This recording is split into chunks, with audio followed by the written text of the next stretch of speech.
Hello, hello, hello, everybody.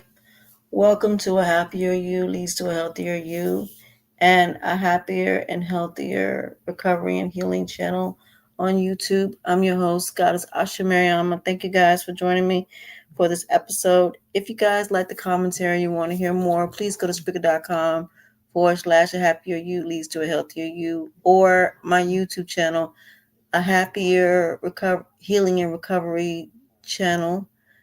I appreciate you guys for joining me. Normally, I would have a whole intro, but because I don't feel well today, I'm just not going to do that today.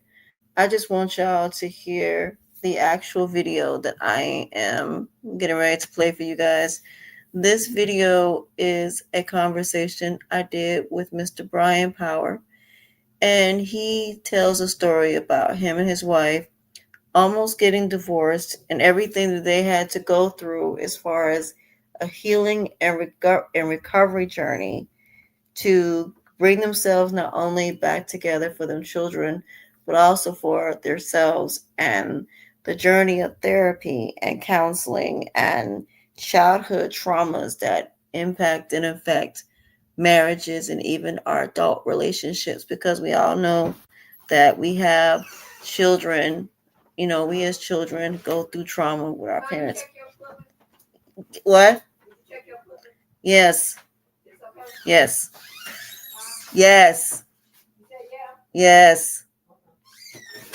Sorry, y'all. That's my mother. I love her. I'm at home visiting family, so I do apologize for that. My mom is just being mom. That's all. Shout outs to my mother. I love her.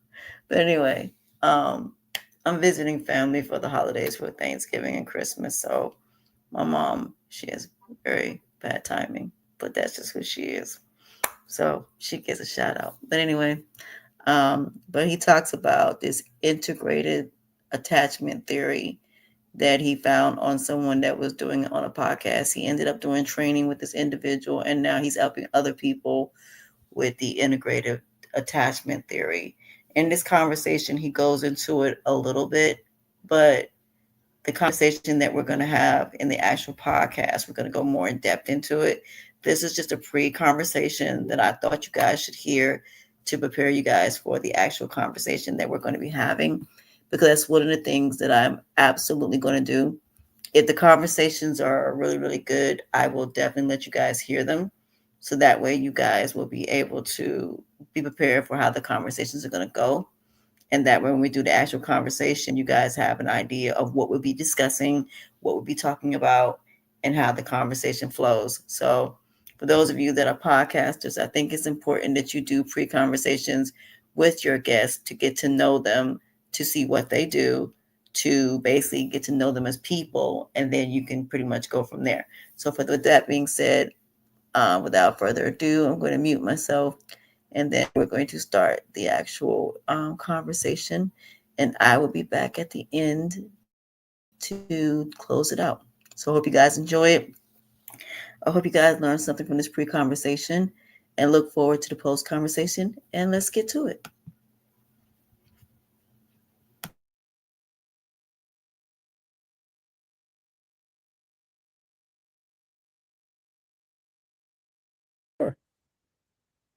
Okay, tell me about you.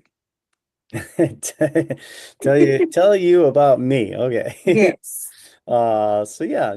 So I was actually born and raised by a single mom, right? And my mom was 21 years old in 1969 with two boys, and my parents divorced pretty much, as soon as I was born. My father battled addiction, and so we moved around a lot. There was a lot of chaos, a lot of craziness. The first 10 years of my life were quite, as you can imagine, quite crazy. My mom was young, my father was young. They were just young and kind of trying to figure their own lives out, and now they get two kids and divorced and all this craziness. So, yeah, it was a tough upbringing, if you will. And that would form a lot of my, what would become my patterns, the way I view the world, the way I see, the world, and stuff like that. And so that's something that I learned, that how that the first 7 years, especially of a child's life, really are very effective as to, pros or cons, right? So if it's kind of crazy, a lot of wounds can come up for in an in early childhood, if you will. And those wounds really can play out into adulthood, especially if we don't figure out what they are and then learn how to actually fix them and heal them and move past that. So now we're acting in ways in the subconscious realm, in ways that are really not healthy for us, because the brain has, a way of viewing the world, a way of trying to get its needs met, and it's trying to do it in a very unhealthy way. And that would ultimately play out for my wife and I, as in 2024, she also came from a pretty dysfunctional childhood, or more military style, but also very dysfunctional. Her father was very abusive, really, really bad, type of situation. So she also had a lot of wounds growing up and kind of playing out in her life. And so when we got together, everything was good. We had a pretty good relationship. Like most people, we met, fell in love, everything seemed great. We ultimately had a son together in 2019. In 2020, all the COVID craziness and all that stuff kind of hit. That added a lot of stress, along with a newborn baby. We found that we had a lot of different parenting styles, and so that was beginning to trigger us a lot. But that was also triggering our childhood wounds. And so for the next few years, this would start to kind of, culminate a little bit, start to snowball a little bit. And our inability to kind of work through the problems, we didn't have the tools necessary to fix it and try to figure it out. And so in 2024, she would ultimately challenge me early on in 2024 to see a therapist. And I agreed. And I said, fair enough. You know what? I'll see a therapist if it's, if it's going to help out. I'm willing to learn and see what we can do. But I also challenged her to see a therapist because in my mind, she was the one with all the problems. And in her mind, of course, I was the one with all the problems. And so the first thing I learned about this stuff is we have to take ownership of our own stuff and start to look at ourselves and be willing to say, okay, wait a second. How am I showing up here? What am I doing wrong? Is there something going on here that I'm, not showing up in a way that is really good and healthy in any type of relationship? And so that's what we would discover over the next 4 months, though. We would literally begin to emotionally clash. And so it just became so emotionally tumultuous that she would ultimately, after 4 months, seek a restraining order against me for emotional safety, simply for emotional safety. It was never a violent threat. I never threatened my wife physically. It was just this emotional turmoil that ultimately just she couldn't take it anymore. And so, long story short, put the restraining order on. At that point, I figured the relationship is over. I just couldn't figure out what was going on. It was so chaotic, so crazy. My first inclination was to run back to Florida, which is where I have some friends and family at. But a buddy of mine challenged me. He said, what are you thinking? He's like, you have a son. He says, my father abandoned me, your father abandoned you, and look what we're dealing with now in our adult lives because of that. And I said, you're right. I cannot abandon my son. I knew at that point I was in trouble. I was stuck here. I had to figure it out one way or another. And but at the end of the day, that was the greatest decision of my life, was to stay here. And I was very fortunate. Once I made that decision to stay, a lot of miracles began to happen on my behalf. And one thing led to another. Found a really great place to stay with a friend of mine who was also battling at the time a divorce, and he was really battling it hard. He was just not handling it well at all, and really to the point where he often credits me for saving his life, for just coming into his life at that time.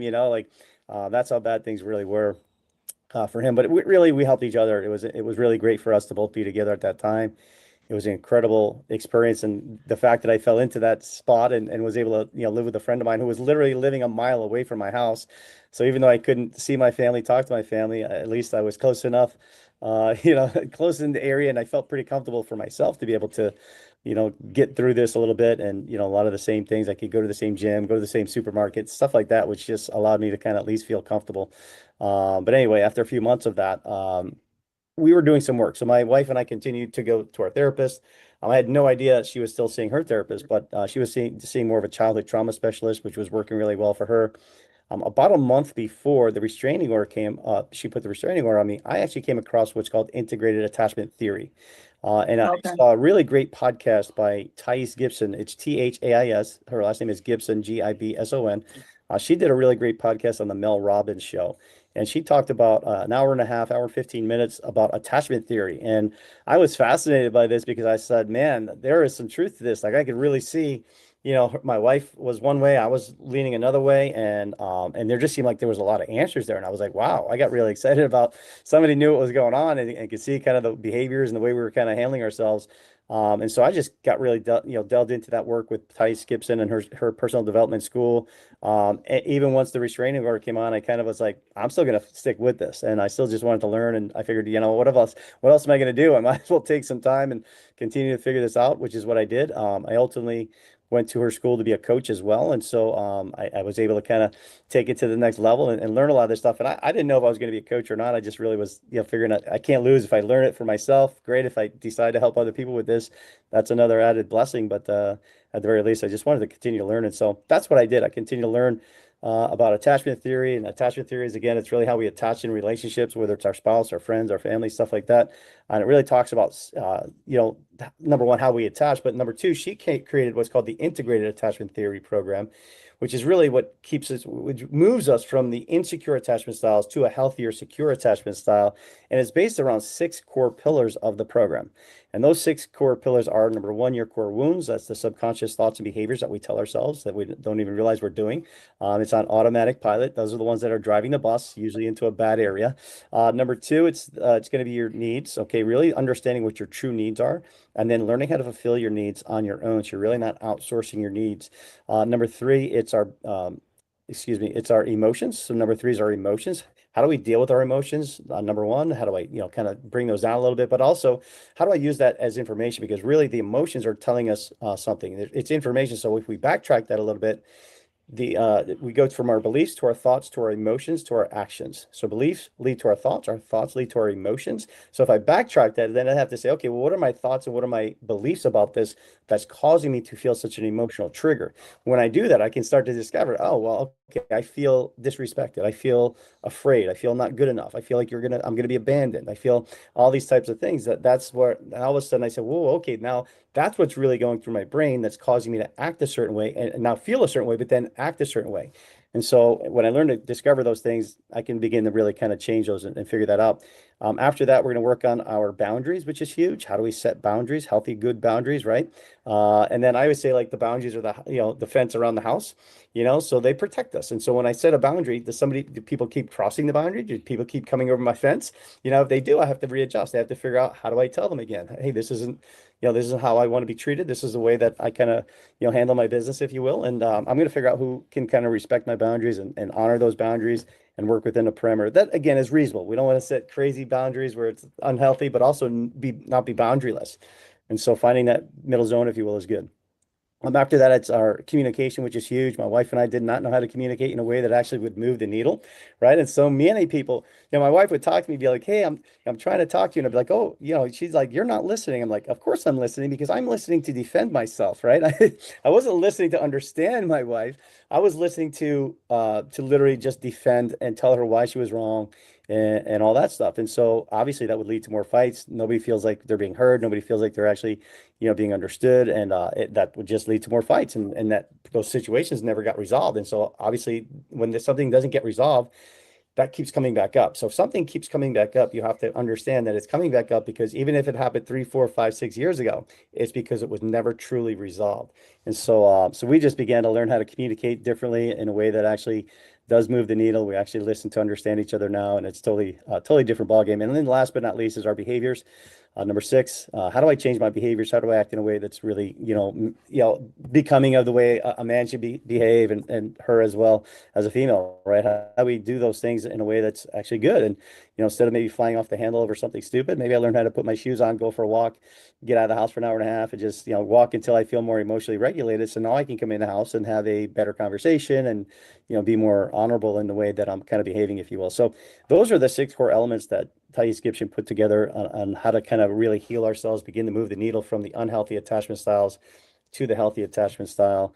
And that work really kind of changed my life. I really feel like it's been a game changer. I feel like now I have tools that I never had before in a relationship, and I think so many of us grow up without the tools. And I always say there's nothing worse in life than losing the person you love simply because you don't have the tools necessary to keep them. Right? It's not that we don't love each other. A lot of times we love each other, but then there's these little wounds, these little problems. We can't figure it out. We don't know how to do it. And then over time, it's like a death by a thousand paper cuts. So over the next 2, 3, 5, 10 years, now all of a sudden we're angry. We hate each other. It just seems like we can't make this work. And eventually, the relationship breaks down and we're headed towards divorce or breakups and all this other stuff. And it's like, well, how does that happen? It happens because we just don't have tools. And that's the problem, is we don't have the tools necessary to kind of handle good and make, really good relationships. And, if you're like me and we're, kind of raised by young kids who didn't know how to, do it themselves, right? I mean, it's pretty obvious, but sometimes even you can come from, excuse me, you can come from pretty healthy parents as well, but we can still have trauma. We can still have some wounds there that are still keeping us from being able to handle ourselves and do relationships the way they should be. There's so many other factors that can kind of play in, right? Society and TV and all these crazy things that kind of we're bombarded with. And so the brain has to filter through all this stuff. And a lot of times we just have a hard time figuring it out until unfortunately we maybe go through a handful of terrible relationships or breakups and eventually maybe like myself, my wife and I kind of hit the wall and all of a sudden, thank God we kind of had traumatic experience that actually brought the awareness about. And then through the awareness, we were able to kind of do that work and put our heads down and do some work to actually, make a difference. And yeah, all I can hope for now is that I don't pass these wounds on to my kids. That is my wife and I. That's our goal, is to really just kind of, be the best we can for them and not pass this on to them, because they deserve better than, than what I had, or in that regard, just want the best for them. So that's my story in a nutshell. It's a very interesting story because when it comes to healing and recovery, I learned that, you know, when I tell people there's no such thing as going backwards. It's all about going forward. And it's either you're going to start over, and you're going to completely let go of everything, including all those emotions that are attached, or you're going to go back and it's going to be the same, like you said, the same problems because there's no communication. Neither one of you took the time to learn. And the one thing that the two of you did was you took the time to learn separately. And everything that you learned, you brought together, which is something that's important. So now your communication is better. Now the way you spend, you manage the marriage as far as raising children. Cause I think a lot of, like you said, my mother was 19 when she had me.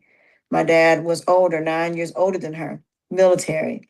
And like your wife, I've been through the verbal of, you know, you got to make the best grades, and, your dad wanting a boy instead of a girl, and things like that. And, my dad wasn't exactly the most affectionate person in the world, and, you know, not the easiest person to talk to because it wasn't about being, it was more so about him being right, than more so about him being understanding. And then going from that to looking for love, the love that I didn't get from my parents, looking for that in the relationships that I had.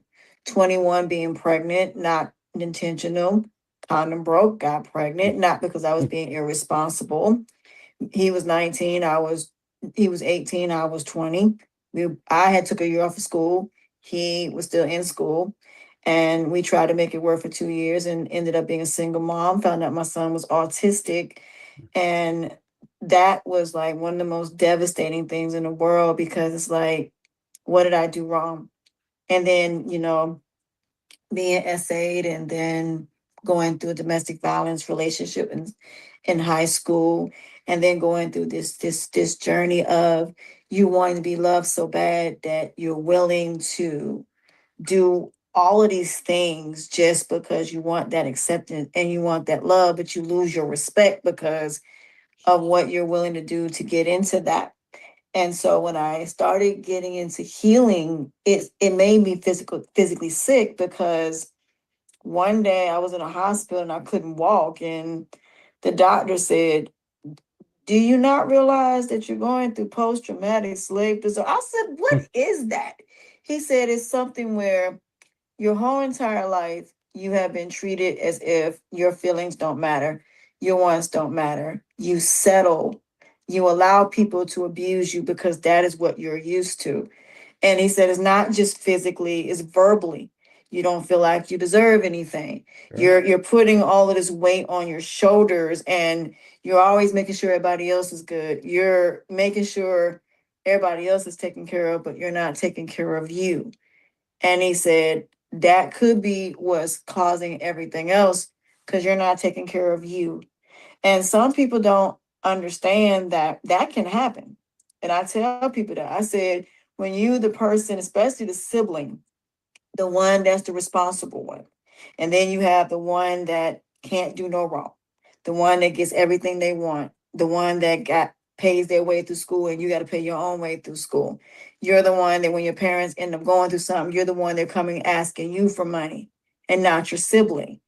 And I tell people that matters because you do bring that into your relationship because you're Of looking course. for something, and all you want is just to be loved. All you want is to know what that feels like. And then when you're watching other girls that can have, or guys that can have all of these things and they don't appreciate it, and you're like, well, why didn't this person choose me? And then people are looking at your flaws and your imperfections. They're not looking at you as a person. And so, society's standard of beauty plays a part, society's standards of how much money you have. And then, when, like you said, when parents have kids at a young age, they don't have the tools to be able to raise a child. They have no idea. And then they're still trying to take care of themselves. They still want to go out. They still want to have that adult life, and you don't understand it when you have children. It doesn't work like that. You should do it all and then, have children when you've done it all, when you have your house and when you've been in your house for a few years and you have the financial means to say, okay, now that we've traveled and we've done it all, now I'm with the person that I know I want to do 18 years to death do us part. This is the person that I want to do that with because we've been through the trenches of girlfriend and boyfriend and we went through that. And a lot of people don't even think that you don't need to go through counseling and that you don't need to date again while you're married. People say, what do you mean? I said, you should always date again when you're married. You should always act like y'all are not married. That way you get a chance to get to know each other as you go through these stages of marriage because everything is stages. And I said, each person should always be evenly yoked. Even if we are doing separate things, you always should be evenly yoked. Both of your opinions matter, both of your thoughts matter. If that man goes to war and ends up paralyzed, he comes back, he's paralyzed. He's still the same person, he's just paralyzed. And how do you handle that? So I just think it's, important that we understand empathy and understanding, and that love is not something that is evil, is kind, is compassion, is understanding. And we walk away from people because for multiple different reasons, and then turn around and regret it later. And then some people are playing manipulation with people's lives. This isn't the person you actually wanted, but this is the person you settled for because you don't want to be alone. So while you're out here, this person is at home doing right by you, you're out here doing God knows what. Yeah, it's all that stuff. You're right. There's so much going on there for sure. But yeah, I think it all comes back to that again. It's a lot of it's our childhood wounds and the way we grew up and the way we were kind of perceived things, and we learned how to survive as children.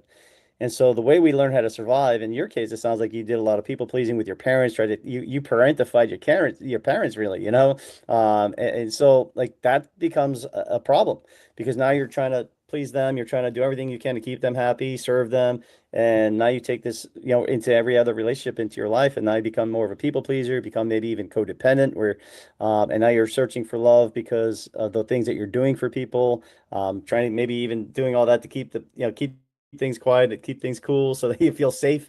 You don't want mom to be mad, you don't want dad to be mad. So you're trying to do everything you can to keep the calm in the house and all this stuff. And this is the behaviors that we learn, right? And so if we continue to carry that into our adult lives, though, it doesn't work in our adult lives. It worked as children because we had to survive. But that's the problem. We get stuck in that mentality subconsciously. We don't do it consciously. A lot of times, consciously, we can think one thing, but subconsciously, we're behaving in ways that are not what we think we're doing consciously. And so we're acting out in ways that we don't even realize. And that's the thing I figured out and learned a lot, that the subconscious is really what's playing out here. And until we can tap into those wounds and really discover what's going on internally, with the wounds that I'm having, that's really where the healing comes, because we can talk about it here, we can understand it cerebrally, we can get all that stuff here, but until I learn how to heal it internally, it's never really going to change much. And so that's really, I think, the work that I love that Thais Gibson put together. Again, working on those core wounds is a really huge factor. And beginning to heal that fear of abandonment, beginning to feel that feeling of being unloved or unwanted or not good enough or all these other things. These are the subconscious wounds that are messing with us. And until again we fix those, I think we're just spinning the wheel. And even if we jump into another relationship, and again, if we haven't fixed those, wounds, we're just moving into another relationship that typically we're going to bring that same stuff with us, and it's just going to play out over time. It may take a little longer to play out, or it may get a little bit better, but ultimately it's still going to play out. And so maybe now, instead of breaking up in 2 years, I break up in 10 years, but I still look back and now I feel like I wasted 10 years. It's like, oh, it's not the way you want to go, right? So you want to heal all these things. Optimally, yes, two people would heal this, do all the work before they get into a relationship. Unfortunately, that's not the case 99% of the time. A lot of us, we're in a relationship and then we kind of start to see things that are going wrong and the problems, and all that stuff starts to play out. And then if we can, I always challenge everybody now is to say, like, okay, if you're seeing some of the red flags, address them now. Don't wait till they get to a critical stage. You don't want to wait till they're really, really bad. If you're seeing some fights, you're having some issues, you really don't know how to communicate, you feel like this is a struggle, then do some work now before it gets too bad. And all of a sudden you're losing a person that you really do care about because you just haven't been able to do the work and haven't figured this out. And now they're walking out the door, and there's nothing worse than that. It's just such an awful feeling. So, but yeah, it's unfortunate. I'm sorry you went through a lot of what you went through there. It's pretty tough, tough way to grow up. And it sounds like, again, a lot of those wounds played out in your adult life as well. But it sounds like you're on a healing journey, which is great. So keep up the great work. Yeah, that's the thing about it. And that's what led me to healing when I was in the hospital. And I remember they said I had to have a gallbladder surgery because I kept throwing up for 6 months and didn't know why. Mm. And going through medical issues of not knowing what's going on made me really start searching. And that's when I started working, like you said, within. I would go to a therapist and it would just be like, I was like, you're not really helping me. And then, like with my son, when I would take him for speech therapy, I was like, no, I want him to learn how to communicate. I want him to learn how to have a regular conversation.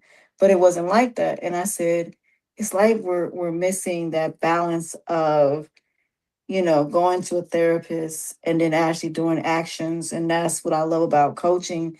Coaching kind of bridges the gap between both, meaning that, yes, I am listening to you. But like I tell people, I had to hold myself accountable because of what I allowed people to do. And I think that was the hardest thing that people don't understand. It's not just about what people do to you, it's also what you allow people to do to you because of the fact of you wanting something. And I tell people, I no longer, when I heard The Devil's Advocate, Al Pacino said something and it made me cry. And he said, I am down. He said, look, but don't touch, but don't taste.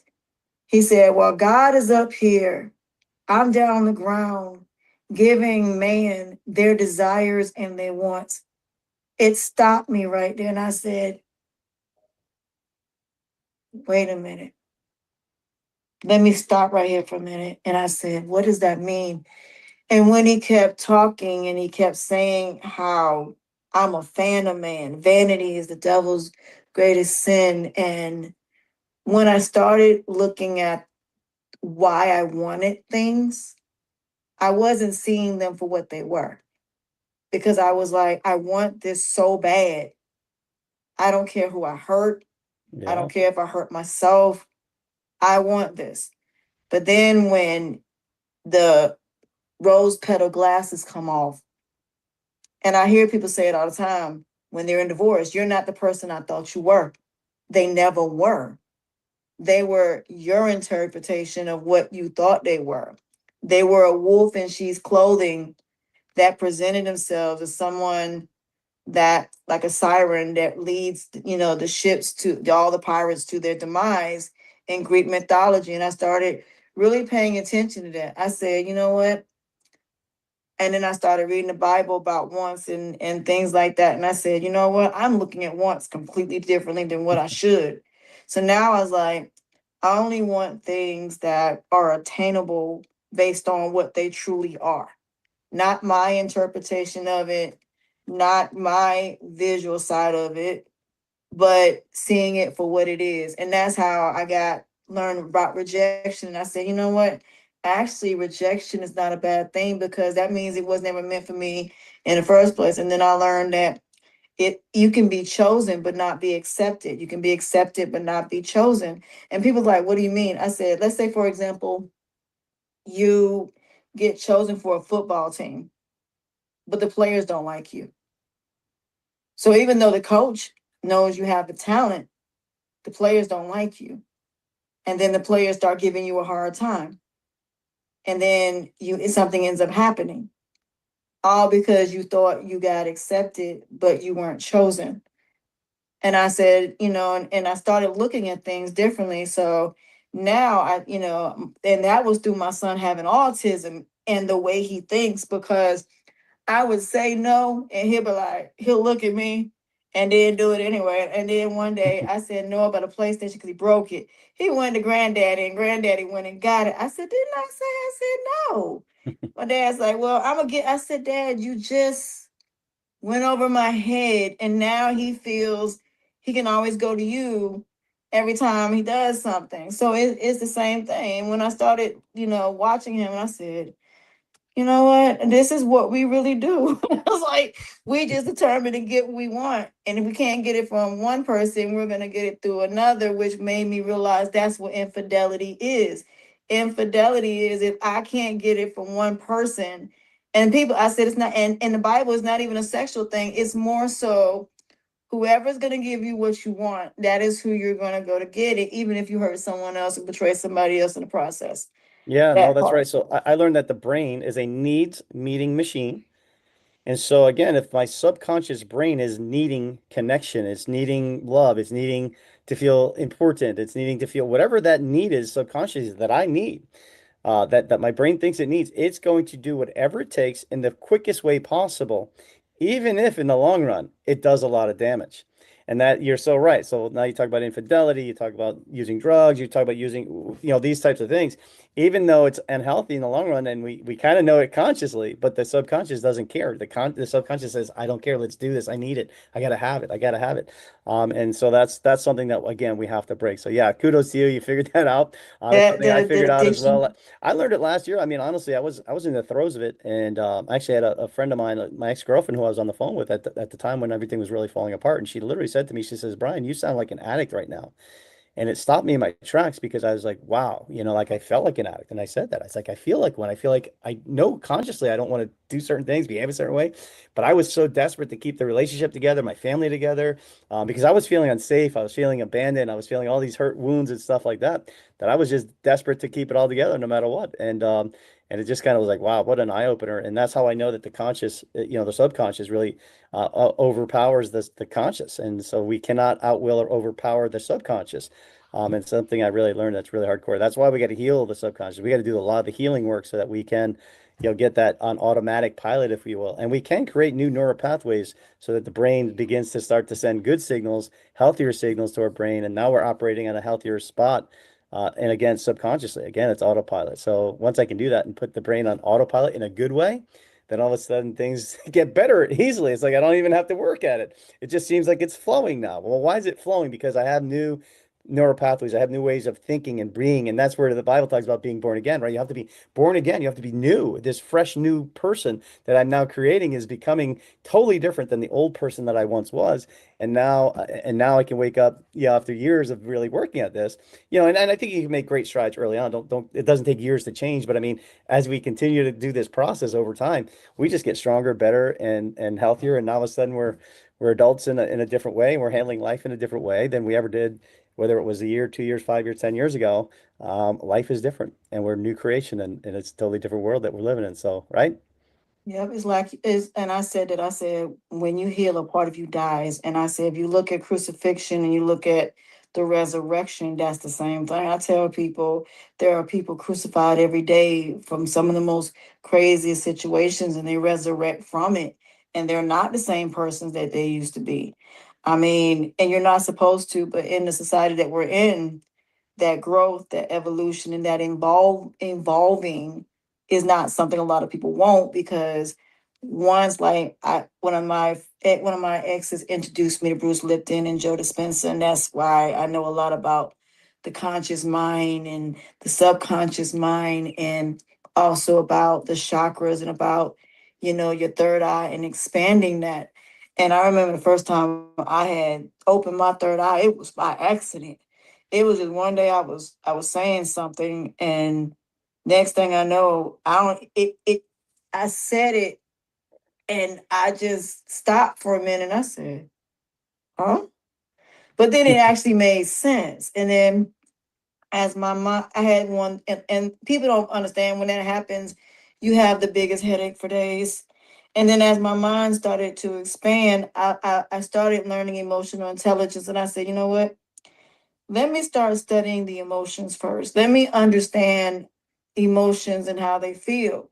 And then when I started having chronic pain, and when I had my two car accidents, not even 8 hours apart, then not Mm, being able to walk, going through this medical journey is kind of what led me here. mm, Because pain, I was for example, I have pain.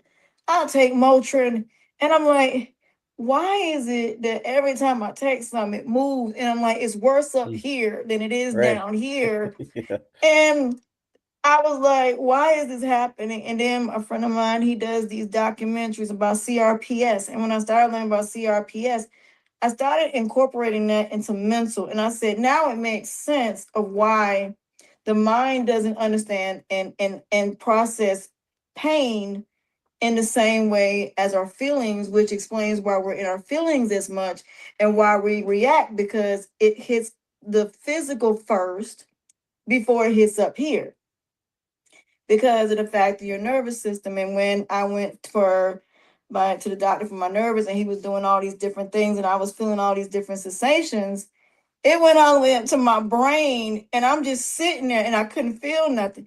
He said, "This is the first time I ever seen somebody do a nerve test, a shock test, and you didn't even move." I said, "Because I didn't feel it. I mean, I felt it, but I didn't feel the pain of it." So I Mm, started saying, okay, now it makes sense. If the brain blocks out the pain from the body may feel it, right. but you don't, because it's like that defense mechanism that we do when we go through pain. Our brain automatically doesn't let us feel it because it's our protector. It's the Right. thing that's shielding us from the pain. Whereas our bodies are like, no, I'm in pain. That's why Yeah. I'm fighting. That's why when somebody hits you or whatever, you hit back, because the body is reacting because it's not thinking. It's just like, okay, I got hit. I'm hitting back. Whereas Right. mentally, when we go through these emotional things, we automatically go into that protector because of that mental pain does not understand the same pain as the body. Yeah, a lot of times we don't want to feel that, and the brain learns how to shut it down, and so we're not processing it properly, and the body just holds on to all that stuff, all that stress, all that pain, all that stuff that we haven't dealt with. It's the body holds on to it, and over time, that's really a lot of times people get sick later on in life because of those years of abuse and emotional stuff that they haven't dealt with that eventually kind of erodes the body too. And ultimately, that's why a lot of people do end up sick sometimes because of because of the mental wounds that we have and the emotional stress. Stress is such a killer. We don't realize what stress is doing to us. And if we're living in stress subconsciously, not even realizing we're just being stressed constantly over the little things, again, fear of abandonment, fear of being unsafe, fear, all these little things that are playing in our brains, all these situations. Yeah, it can really weigh us down and over time just eat away our lives and put us in a bad spot. So that's why I wish this stuff was taught early on in life. I think it's such a valuable thing if as young people, if you can really learn this and figure it out sooner rather than later, you can really set yourself up for a much better experience through life than having to suffer through adulthood with going through all these trials and tribulations. Maybe you can focus on just doing some other really good positive things because you've already done some of the healing work. But that's the goal. The goal is to raise those kids and have them be that healthy, adjusted type of person coming into adulthood. Right. That's I think the goal of any parent is we want our kids to be well adjusted, happy, go lucky, confident, all those things. And hopefully we can, but that's the challenge I think in life for sure. Yeah, that's why I said, I think this will be a good conversation to have, because we got to look at the way because I have somebody that we're going to be talking about mothers and the healing process about grief when it comes to not only the physical part of death, but also letting go of the older version of you. And we talk about the struggles of motherhood and, the fact of that. And I think that the way we put I told my mom I don't like labels. She said, "What do you mean?" I said, "When I was a kid, it was cool to have the labels, but I think I already know what the labels are. I don't think I have to put a label on something to know what it is." And when I relinquished those labels and I relinquished the emotional attachment, like when somebody says something negative now, I just look at them. I'm like, "Do you feel better now that you said it?" And people be like, "What? Why are you so calm about it?" I said, "That's their honesty." I said, "What would have happened if I wouldn't have heard what they said? I would have been trying to argue with them to the ground. I would have reacted in a negative way." And I said, with negative people, that's what they want you to do. They go after your feelings, they go after your emotions and use them against you as a weapon. That's how most people manipulate you. That's the one thing Mm-hmm. about manipulation. Manipulation loves emotions, which in turns Mm-hmm. causes our vanity, our sloth, our wrath, or the seven deadly sins, those temptations, because those temptations know how to make, like you said, the body feel good, make the body more relaxed, the body more calm. And I tell people that's why a lie can be a truth and a truth can be a lie, because of the fact of a lie is easier to hear, it's easier to, make you feel better about it. Whereas the truth is like, no, it's not pretty. It's not something you're going to want to hear. But Right. I think it's important that we also teach our children the importance of rejection not being a bad thing. That if somebody tells you no, it should be automatically, you know what? This ain't for me. This ain't where I need to be. I don't feel comfortable, then that's where I need to be. It's just like when kids are bullied, the first thing a parent want to do is send them right back to that environment. And I tell people environment plays a big part too. You go back to school to that same environment. Every day that child is going through punishment every day because you don't want to pack your child.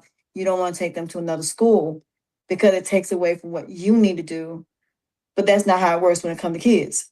They don't know how to be emotionally intelligent. They're not taught emotional intelligence. They're not taught how to withstand a bully and how to deal with those negative emotions. No matter what this child does, if this child doesn't say nothing, they're going to keep attacking them. If they do say something, they're going to attack them. If they fight back, they're going to get in trouble. There's just no way out with negativity except to completely get away from it. All in all, you may have to leave your environment. Domestic violence is the same thing. A woman can be in the same city, leave that person, that man finds her, and now she's gone. Why? Because she was still in that same environment, versus the parents saying, we're going to move you to a different state, make sure you're safe, keep you safe until this is over with. Because again, if negativity wants to find you, it will find you. If negativity wants to destroy you, it can destroy you. So now when people say something negative, I don't look at it as I'm going to get upset. I'm going to look at it as, okay, that's the way you feel. Then you're not somebody I need to deal with.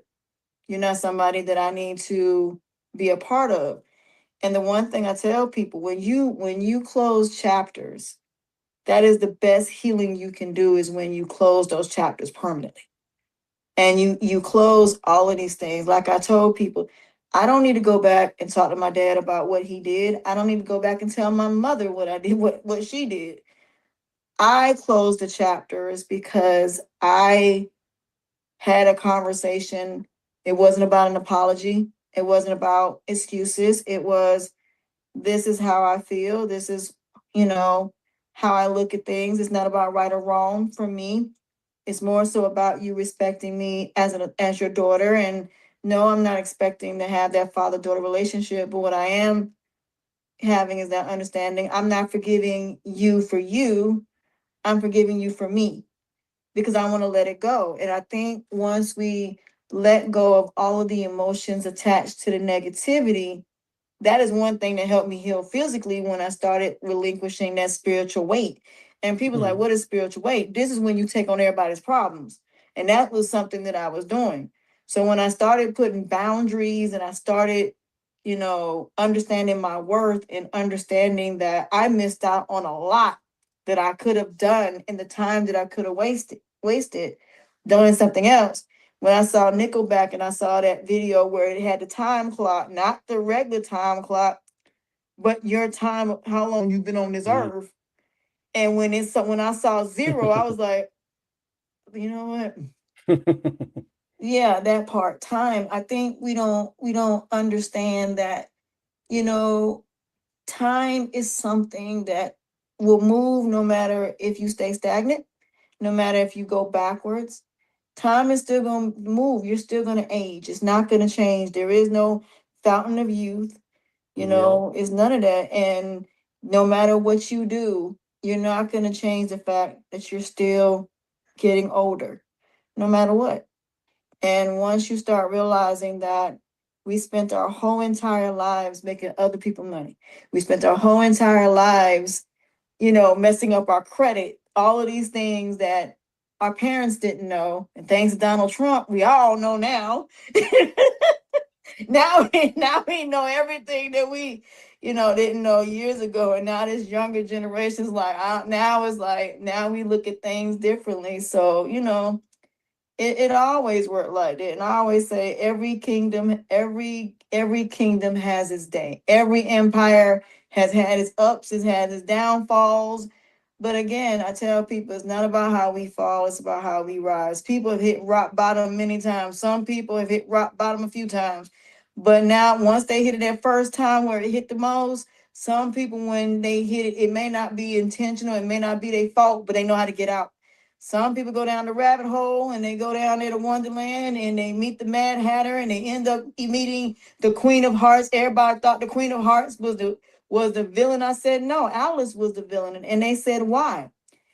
Alice followed a rabbit down the rabbit hole that she shouldn't have followed in the first place. Didn't know why she was following the rabbit. Followed the rabbit because she wanted to get the watch. How do we know that the rabbit doesn't intentionally drop the watch and have multiple kids going down there? How do we know that she, so the whole point when she got to the queen was like, you ain't supposed to be here. You got consequences and repercussions. And, I tell people, you can't run from that. Consequences and repercussions and karma is going to hit no matter what you do.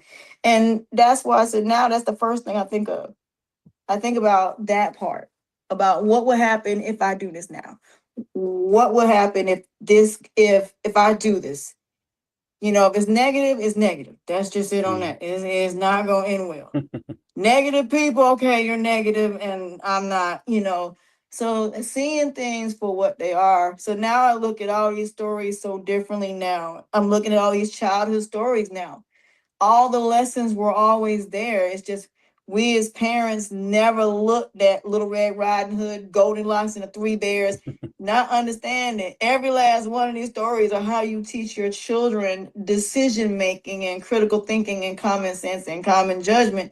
So now when I used to tell these stories in daycare, when I used to do daycare, I tell the stories now and add to the story. So these kids are like, I said, what do you think that Alice should have did? What do you think the Little Red Riding Hood should have did? When I tell the story now, and they say, well, she shouldn't have went down. She shouldn't have broke into the house. Well, good. There you go. That's it. It's great. I love it. I love it. Very good. So yeah, I'm looking forward to doing this podcast. I really am, because I think that doing this conversation will be great, because the fact of the matter that children, because in other countries I noticed that they do teach, like in Japan, they teach them these things, how to cook, how to decision make. And I really think we need to change our education system. And also we need to learn how to be in relationships and how to these life skills, because we don't have them. Oh yeah, of course. Yeah, the school system hasn't it's really not set up to make us successful, right? They don't really want to teach us those things, right? Exactly how to think. Not they teach us more what to think, not how to think. And that's the problem with the school systems today. And so if you are that person who can repeat pretty confidently, then you get your A and you're regarded as the smart one. But those people who kind of tend to think for themselves a little bit more often struggle in school. They sometimes are the bad kid in school or whatever, but sometimes it's that kid that actually he's the one that's independent, thinking for himself a little bit more maybe, and not really able to just be that, repeater like the A students are. So I always say intelligence is more than just, A's and B's and C's and stuff like that. It's really, can you think for yourself? Can you really solve problems? Can you really work through situations in a different way? That to me is a real sign of intelligence. But yeah, I wish the school systems would change for sure. I'd be number one to vote for that. Would too, because I Yeah. feel like that, and then like a lot of parents don't want their kids to go to counseling. Because I remember my the second grade, my teacher told my dad that I needed to go to counseling. He didn't want to take me. He's like, there's nothing wrong. But now he sees from my son why he should have done that. So I feel like that we can't look at our children's emotional issues or mental or psychological issues as embarrassing. Stop. Hi. So yeah, I definitely think it's going to be a great conversation, and I'm really looking forward to doing it because I do want to go more in depth because especially when it comes to kids and the influences and how we go from the love of our parents to now we're hanging out with these kids that are influencing us, and now we're bringing that into our adult lives, and we're looking for we're scared to be alone. And I feel like, every person in the Bible had a period where they were alone. Job was alone. Moses was alone. You have that period where you need to be alone in order to be the new person. And then when you go back in the world, I feel like being one with the higher power and letting the higher power hear you and showing you the world and just sitting back. I said sometimes you just got to sit still and just observe. Because then when you get back in the world, when you walk out that door, you have no control over nobody else but you. That's You it. cannot guarantee that some negative ain't gonna happen. Can't guarantee when, like my mom, when she got in her car accident a few weeks ago, that wasn't something she was anticipating. You don't never know. All you can do is pray when you walk out the door that you gonna make it back. And that whatever you go through, that you're gonna be able to go through it, get to the other side as quickly as possible. That's it. I just think the more we heal ourselves, the easier it is to deal with negative things, the faster it is to get to the other side, the smarter way to get to it. And I asked somebody, I said, if you had to choose between the red pill and the blue pill in the matrix, which one would you choose? Majority of people said the red pill. And I said, why? Because you have to go through the journey to get through it. I said, what if I told you that I would choose the blue pill? And they said, why? I said the old version of me that didn't know no better would have went through all of that chaos and destruction just to still end up in the blue pill, and I could have done it a very simple way. I said, because all the information is in your brain. I said the red pill represents your subconsciousness and how you feel and how you go about going through all that chaos. Whereas your consciousness is like, I already know if I go down this hill, I'm gonna have to fight through all of this stuff. And even in the end, Neo said the same thing to the guy. He said, I went through all of this when there could have been a more simpler way to do this. He said, I see now why the blue pill is important, because if you've already been through it, you already know how it's gonna turn out. You know exactly the different options you got. So now when you walk through it in the blue pill, you walking through it, saving yourself a whole bunch of steps, a Right. whole bunch of chaos, and you still end up on the other side, just like the tortoise in the hare. That's It right. blew my mind it blew my mind, but I was like, I now see what this movie means. I understand now what the woman that wrote that book. I said, I now understand what she means. So now I live my life that way. If I can go through the same situation, well, sometimes I won't go through it at all. But if I had to, at least I know, let me do my research first before I walk into it, prepare myself to get into it. That way I know what traps to avoid, what things to not deal with. Go through the same thing, avoid half of all the stuff that somebody who didn't know no better would have, and still end up on the other side unscathed. Yeah. That's how I look at it. Yeah, I gotta go back and watch that movie. It's been a while, and I Mhm. was way younger when I saw it the first time. So I just gotta really go back and The, look, the, watch that one more detailed. yeah, the fourth one was really the one that really put it all together. Oh yeah, Because the I didn't fourth even know there one, was a fourth one. yeah, the fourth one is the last one, and that's the one where he's they got him in this world, and it's like he doesn't remember anything that happened. And then Morpheus comes back, but it's not Morris Chestnut, but another guy comes back as Morpheus, and they say they need help, their help, finding Trinity. And he's like, I don't want to go through all of that again. I don't want to go through all of the chaos that I went through. But again, he went down it because he's to save her. Went down it, and then in the end, he sat down. He told the machine, he said, "I went through all of this when there was an easier way to deal with all of this." He Yeah, said, right. he said, now I see why, we're in that world. But like, I mean, that's what our dreams and fantasies and entertainment, they are distractions for, those things. But in the end, like I said, I learned everything I watch, entertainment or not, there's something I'll take from it. Everything. Oh yeah. Well, we're learning lessons in there, whether you're conscious of them or not. Sometimes you're being told something here, Yeah. So Yeah. I'm really looking forward to it. Yeah, If cool. you're interested in doing it, I would love to Yeah. do it with you. So Yeah. all I need is whatever day and time works for you, your bio, whatever, you want to, based on this conversation, where you want to go with it, then we can go from there. Yeah, sounds good. Yeah, I can email that over or something. Yeah, so is 4:30 more of a good time for you then? Is that about Yeah, right? Yeah. except on the weekend. And the weekend.